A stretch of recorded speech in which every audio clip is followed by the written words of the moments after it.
में क्रोध की अग्नि जली है। तो दक्ष प्रजापति ने भगवान भोलेनाथ के अपमान के लिए एक कनखल हरिद्वार में बड़ा भारी यज्ञ किया,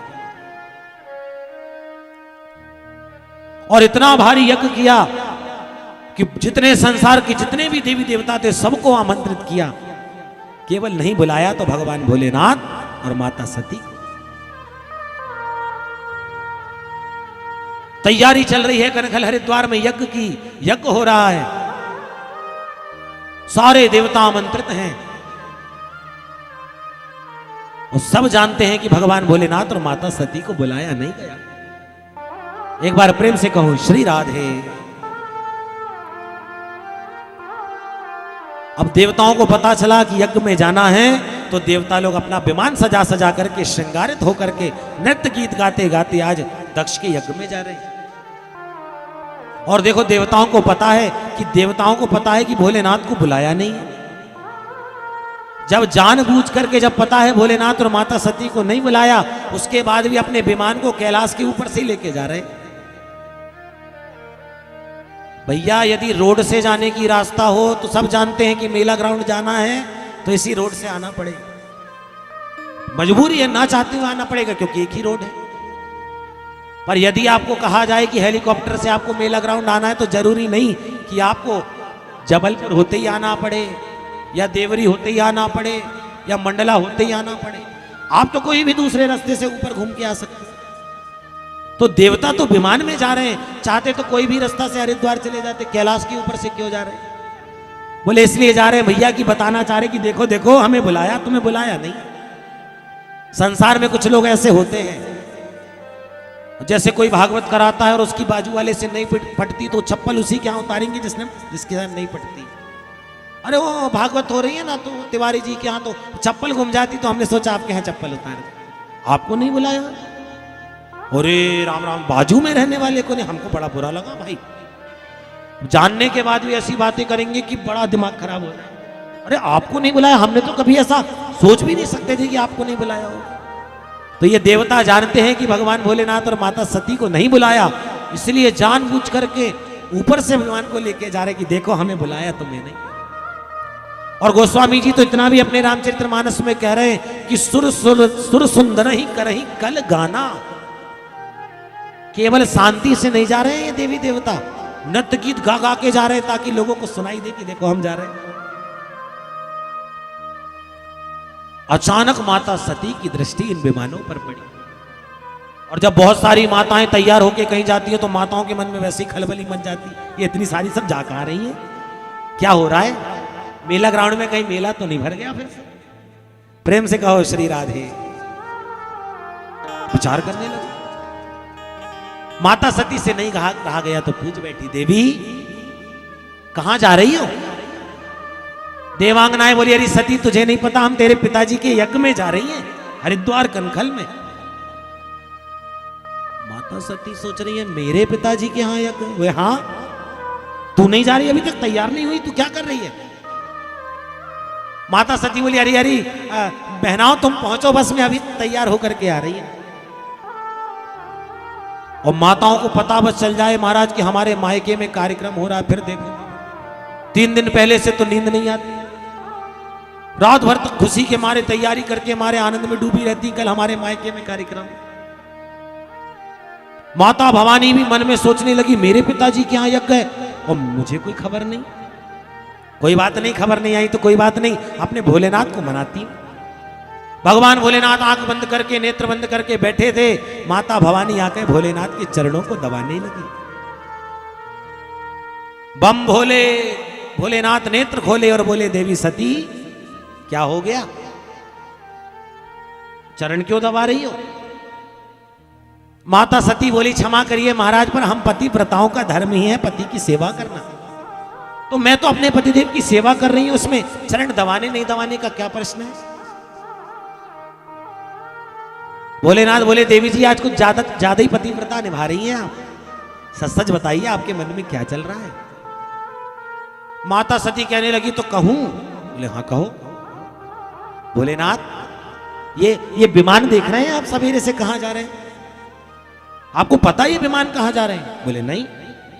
यही तो बात है महाराज कि आप जानते ही नहीं कि मेहमान कहां जा रहे हैं, कहां जा रहे हैं।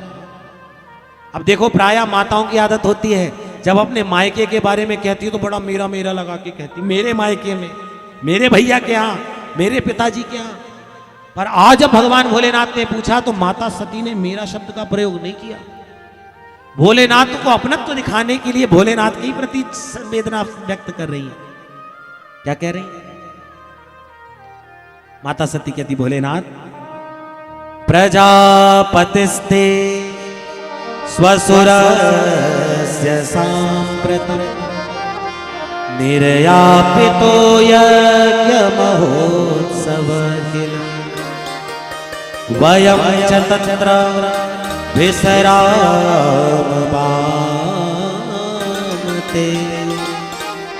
यद्यर्थितानि विबुधा व्रजन्ति। भोलेनाथ, आपके ससुर जी ने आपके ससुराल में बड़ा सुंदर यज्ञ किया है ताकि भोलेनाथ को अपनत्व प्रतीत हो। हे भोलेनाथ, आपके ससुर जी ने आपके ससुराल में यज्ञ किया है, चलेंगे नहीं महाराज? भोलेनाथ बोले ओहो ऐसी बात है? बोले हाँ। तो देवी कोई चिट्ठी पत्री आई थी, कोई निमंत्रण आया था? बोले महाराज निमंत्रण आया तो नहीं पर भेजा जरूर होगा, कई बार डाक गड़बड़ा जाती है आने में। और महाराज हम तो रहते ही इतने ऊपर आकाश कैलाश पर्वत में है कि यहां तो अच्छी अच्छी डाक गड़बड़ा जाए आने में। महाराज मैं तो इतना जानती हूं कि हम 16 बहनें हैं और जब से हम 16 बहनों का विवाह हुआ है तब से ठीक से एक दूसरे से कभी मिली ही नहीं। तस्मिन् भगिन्यो मम भर्त विश्वकै ध्रुवं गमिष्यन्ति सुभद्र दीक्षवा। दृष्टुभिक्षा द्रजिक्षा, सबको देखने का, सबको मिलने में कितना आनंद आएगा। भोलेनाथ चलिए ना मेरे साथ। अपने पिता के यहां निमंत्रण की आवश्यकता थोड़ी होती है। भगवान भोलेनाथ समझाने लगे, देवी तुम्हें एक बात बताएं, आज हम तुम्हें बता रहे हैं तुम्हारे पिता ने हमारे ही अपमान के लिए इस यज्ञ को किया। एक दिन तुम्हारे पिता सभा में पधारे, हमने मन ही मन उन्हें प्रणाम किया, खड़े होकर प्रणाम नहीं किया, जिसके कारण उन्हें क्रोध आ गया और उन्हें हमें यज्ञ में भाग ना होने का श्राप दे दिया है। ओहो, तो ससुर दामाद में खटपट हो गई है, फिर तो महाराज जरूर चलना चाहिए, क्योंकि जब तक मिलेंगे नहीं, बैठेंगे नहीं, बात नहीं करेंगे, मन की शंका दूर कैसे होगी। भोलेनाथ बोले, सती मुझे मेरी चिंता नहीं है, पर तुम जब वहां जाओगी और मेरा अपमान वहां सहन नहीं कर पाओगी तो तुमसे सहन नहीं होगा, इसलिए तुम्हें समझा रहे मत जाओ। और देखो देवी, जिस सभा में, जिस घर में, जिस परिवार में हमारे जाने के बाद हमें देख के लोग प्रसन्न ना हो, हमें देख के मुंह बना के बैठ जाए, हमें देख करके प्रसन्न ना हो, ऐसी जगह तो सोना भी बरस रहा हो तो ऐसी जगह नहीं जाना चाहिए। गोस्वामी तुलसीदास जी ने वर्णन किया, आवत ही हर से नहीं नैनन नहीं सने, तुलसी तहा न जाइए चाहे कंचन बरसे में। ऐसी जगह तो सोना भी बरस रहा हो तो नहीं जाना चाहिए, जहां देख करके लोग हमें प्रसन्न ना हो। देवी हम तुम्हें समझा रहे हैं, तुम मत जाओ। बार बार भवानी को समझाया भोलेनाथ ने, पर भवानी मानती नहीं। महाराज नहीं ना, चलिए मैं तो जाऊंगी, आप नहीं जा रहे तो मैं चली जाती हूँ। भगवान भोलेनाथ ने कहा, देखो देवी यदि तुम्हें जाना है तो जाओ, हम तो जाने वाले नहीं। भगवान भोलेनाथ समझ गए, परिश्रम करने में कमी मत करो, जितना हो सके जितनी मेहनत हो उतनी मेहनत करो, पर जब परिश्रम फलीभूत होते नजर ना आए तो राम जी पर छोड़ देना चाहिए। कोई है सोही जो राम रची राखा, कोई है सोई जो राम रची राखा, कोई है सोई जो राम रची राखा, कोई है सोई जो राम रची राखा। ओ करी तर्क बढ़ा वही साखा, ओ करी तर्क बढ़ा वही को करी कर बढ़ावई सार, को बढ़ावे सार। आओ तो जो राम जी की इच्छा होए सो होए। भोलेनाथ तो आंख बंद करके बैठ गए। माता भवानी बोली तो महाराज मैं जा रही हूं। भोलेनाथ कोई जवाब ही नहीं दे रहे। तो महाराज मैं जाऊं, भोलेनाथ को जवाब ही नहीं दे रहे। थोड़ी दूर जाती है तो भगवान भोलेनाथ भी धीरे से आंख खोल के देखते क्या सचमुच चली गई। फिर जैसे ही माता सती को लौटते आते देखते तो फिर आंख बंद करके बैठ जाते। निष्क्रामति निर्विशति विदाससा। भगवान भोलेनाथ कहते हैं भवानी जाओ। माता सती कहती है तो मैं जा रही हूं महाराज। आधी रास्ते जाती है फिर लौट के आती। भगवान भोलेनाथ धीरे से आंख खोल के देखते सचमुच चली गई। और जब लौटते आते देखते तो फिर आंख बंद करके बैठ जाते।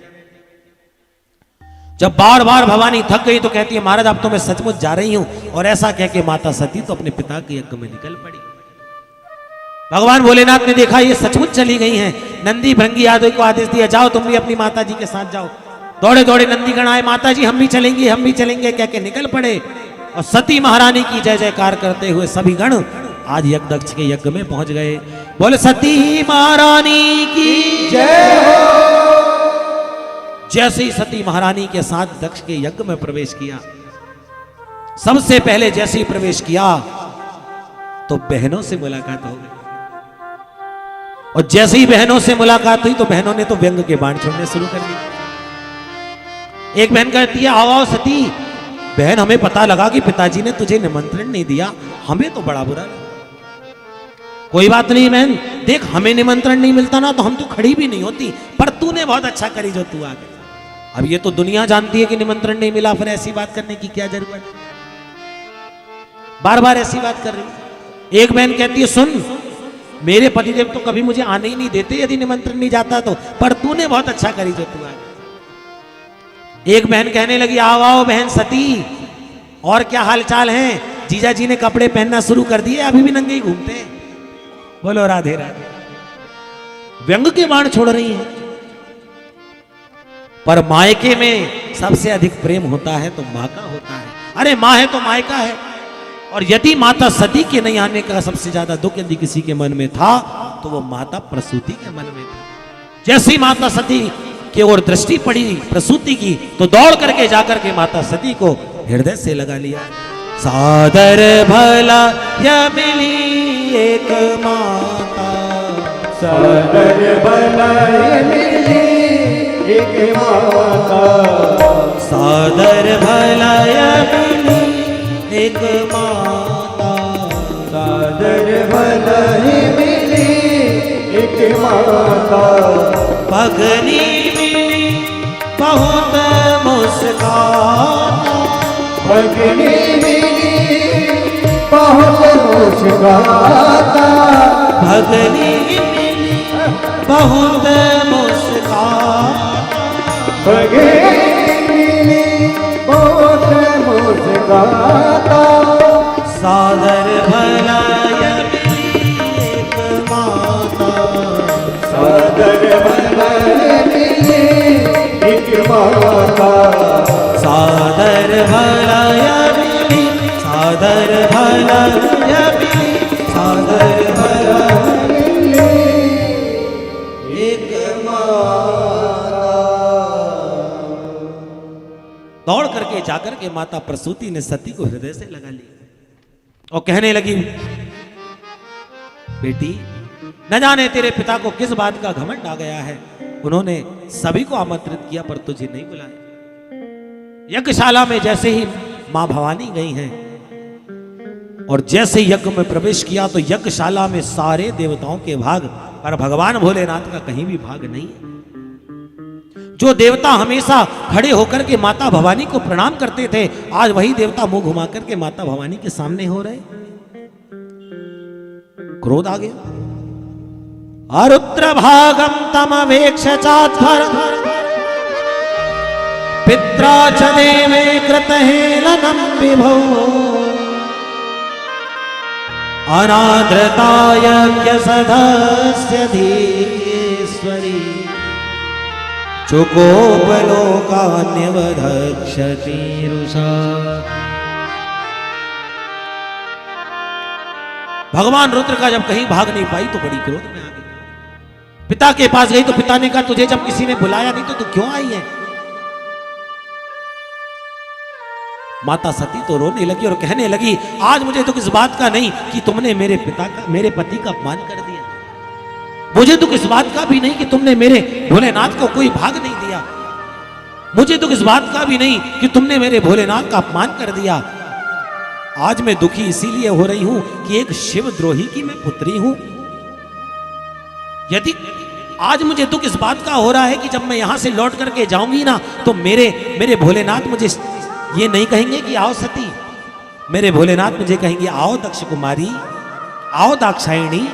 और जब मुझे कोई शिव की द्रोही का पुत्री कह के पुकारेगा ये मैं जीवन में कभी श्रवण नहीं कर सकता। आज मुझे मेरे जीवन में दुख है कि यद्यक्षरम नाम हरेर गिरेरितम नृणाम, मात्र शाह और वह शिव नाम कहने से जो लोगों के पापों की हानि हो जाती है, ऐसे शिव का अपमान करके जब मुझे कोई शिव की द्रोही की पुत्री कहेगा ये मैं कभी सहन नहीं कर सकता। क्या करूं? क्रोध आया है माता भवानी को और समझ गई, मन में विचार किया जन्म जन्म शिव पद अनुरागा। जब भी मेरा जन्म हो तो शिव ही भगवान भोलेनाथ ही मेरे पति रूप में प्राप्त हो। क्रोध आया, हवन कुंड की जलती अग्नि में आज माता भवानी कूद गई और कूद करके अपने शरीर 5 भौतिक शरीर को भस्मीभूत कर दिया। बोल सती महारानी की जय। नारद जी को पता चला तो अवगम्य नारदा दौड़े दौड़े नारद जी भोलेनाथ के पास गए। भोलेनाथ तुम यहाँ बैठे बैठे ध्यान लगा रहे हो और वहां दक्ष ने माता भवानी सती को उठा करके हवन कुंड में फेंक दिया। भवो भवान्याम निधनम प्रजापते असत्कृतायाम अवगम्य नारदा। उस समय के न्यूज रिपोर्टर थे देवर्षि नारद, और न्यूज रिपोर्टर जब तक खबर को चटपटी बना के ना सुना दे तब तक इनका मन नहीं भरता। कूदी तो माता सती स्वयं थी, पर नारद जी ने जाके भोलेनाथ को बता दिया कि यह दक्ष ने माता भवानी को फेंक दिया। क्रोध आ गया, दक्षम संयज्ञम जही, उठा करके अपनी जटा को तोड़ा है और जटा को तोड़ के जो ही जटा को जोर से पटका एक वीरभद्र नाम का गण प्रकट हो गया। और जाओ दक्षम संयज्ञम जही, जाकर के दक्ष के यज्ञ को विध्वंस कर दो। भूत प्रेतों को साथ में लिए, नंदी गण भृंगी गण आदि को साथ में लेकर के निकल पड़े हैं दक्ष के यज्ञ की। यज्ञ में बैठे लोग घबरा गए, ऐसा लगे आंधी आ रही है, तूफान आ रहा है, गायों का झुंड चला आ रहा है, भूत प्रेत आ रहे हैं, क्या आ रहा किसी को समझ नहीं आ रहा। तेज वायु से चलते चलते चलते चलते आज भूत प्रेत नंदी भृंगी गण वीरभद्र को लेकर के आए। जैसे ही आए महाराज सबसे पहले भृगु जी खड़े हो गए, भैया चलो यहाँ से भगो। क्रोध आया तो भृगु जी की दाढ़ी नोच करके भगा दिया।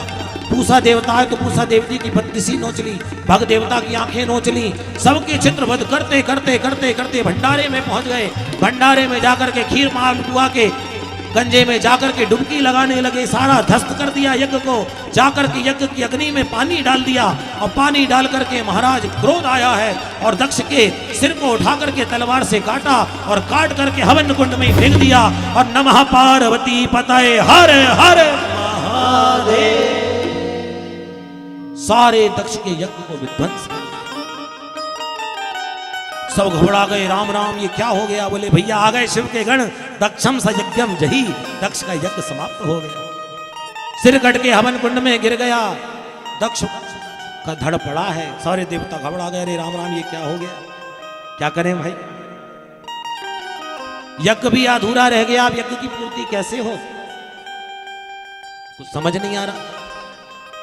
जब कहीं कुछ समझ नहीं आया तो सारे देवता घबरा गए और घबरा करके सीधे दौड़े दौड़े ब्रह्मा जी के पास गए और ब्रह्मा जी के पास जाकर के कहने लगे महाराज देखिए आज यज्ञ समाप्त हो गया है, यज्ञ अधूरा हो गया, महाराज चल करके पूरा कराइए। ब्रह्मा जी बोले जिस यज्ञ में ब्रह्मा नहीं, जिस यज्ञ में शिव नहीं, जिस यज्ञ में विष्णु नहीं, उस यज्ञ में तुम क्या कर रहे थे। देवता कहने लगे महाराज अब खाई सो खाई, आगे खाई सो राम दुहाई, महाराज दोबारा ऐसी गलती नहीं होगी, अभी बस कैसे भी करके यज्ञ को संपन्न कराइए। ब्रह्मा जी बोले जिसका अपमान किया उसी की शरण में चलो। भोलेनाथ की शरण में सारे देवता को लेके भगवान भोलेनाथ की शरण में आए ब्रह्मा जी। देवता कहने लगे महाराज पहले आप देख तो लोग भोलेनाथ क्रोध में तो नहीं है, अभी यदि तीसरा नेत्र खोल दिया तो कामदेव की भांति हमें भी भस्म कर दे। भोलेनाथ को जाके ब्रह्मा जी ने प्रणाम किया। भोलेनाथ प्रणाम। आओ ब्रह्मा बाबा, कैसे आए? भोलेनाथ ब्रह्मा जी समझ गए मूड ठीक है, जल्दी आके प्रणाम कर लो। दौड़े दौड़े सारे देवता के प्रणाम करने लगे। महाराज हमें क्षमा करिए। स्तुति करने लगे भोलेनाथ की। कर्पूर गौरम करुणावतारम संसार सारम भुजगेन्द्रहारम सदा वसन्तं हृदयारविन्दे भवं भवानी सहितं नमामि। ये बोले हमसे बड़ा अपराध हो गया, हमें क्षमा करिए। सबसे पहले भृगु जी आ गए। अब इनकी बार बार दाढ़ी पे हाथ फेरने की आदत थी, तो जैसे ही भोलेनाथ के सामने आए फिर दाढ़ी पर हाथ फेरा, पर दाढ़ी नहीं, तो बड़े शर्मिंदा से हो। वो कहो भैया क्या चाहते हो? बोले महाराज आपके गणों ने हमारी दाढ़ी नोच ली, हमारी दाढ़ी हमें वापस कर दो। भगवान भोलेनाथ बोले पूरी तो नहीं देंगे, थोड़ी थोड़ी सामने सामने दे देते बकरे की भांति। तो आजकल वो जो चल रही ना फ्रेंच कट, ये भृगु जी की समय की है। भोलेनाथ ने कहा फ्रेंच कट रखो, खुश रहो शांति से।